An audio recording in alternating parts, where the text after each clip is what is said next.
Magluluto po siya ng pakbet. Lalagay po yung mantika muna kasi mainit na yung kawali.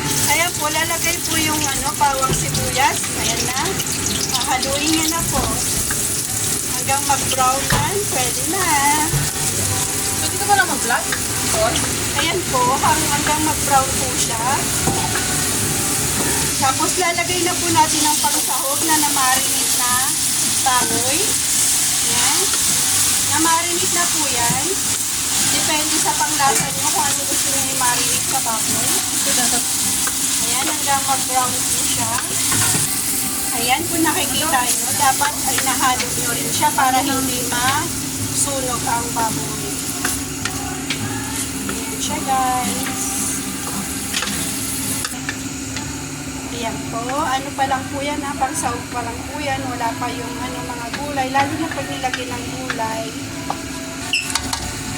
Lalagay na po yung bagoong alamang.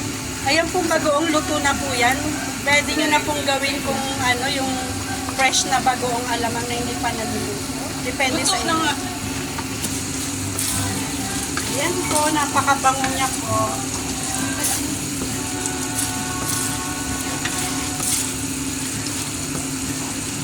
Yan po yung nagpapasarap sa pakbet, bagoong alamang. Pero sa mga ibang bagoong din yung nilalagay nila eh. Depende po sa panglasa nyo. Ayan, ako, lalagyan po natin siya ng konting sabaw. Ayan. Tapos hintayin natin siyang kumuluan. Ayan po, lalagay na po yung, anong tawag doon? Kalabasa. Okay. Ayan. Wala. Hindi ka na nuwasan. Alu-aluin lang. Napakasarap niyan, guys. Kung nandito lang kayo, matitikman nyo. Ang sarap-sarap. Kalabasa yan. Tapos lalagay na rin yung ibang gulay, ang palaya at sitaw. Ayan. Tama lang.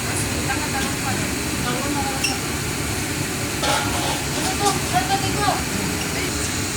Ayan po, aluin po natin. Tapos, antayin natin siyang kumulo. Palambutin natin konti yung gulay. Tapos, nilalagay na po yung talong. Saka? Napakasarap niyan sa okra. Ayan po siya. Kung nakikita niyo, yung kulay green po, okra po niya. Gusto over rin niya yan, mawaya. Ayan. Pag nag-edit siya.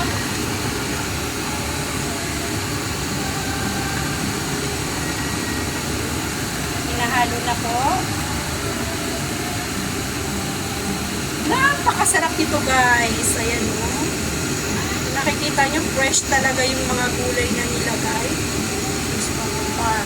Fresh panggat po. Nandito po kami sa Hong Kong, kaya na-miss namin ang ng Pilipinas, kaya nagluto kami nito. Ayan. Hindi naman ibig sabihin pag nasa abroad ka na, hindi mo matitikman yung mga Meron din po dito, kaya lang yung presyo, dagdag.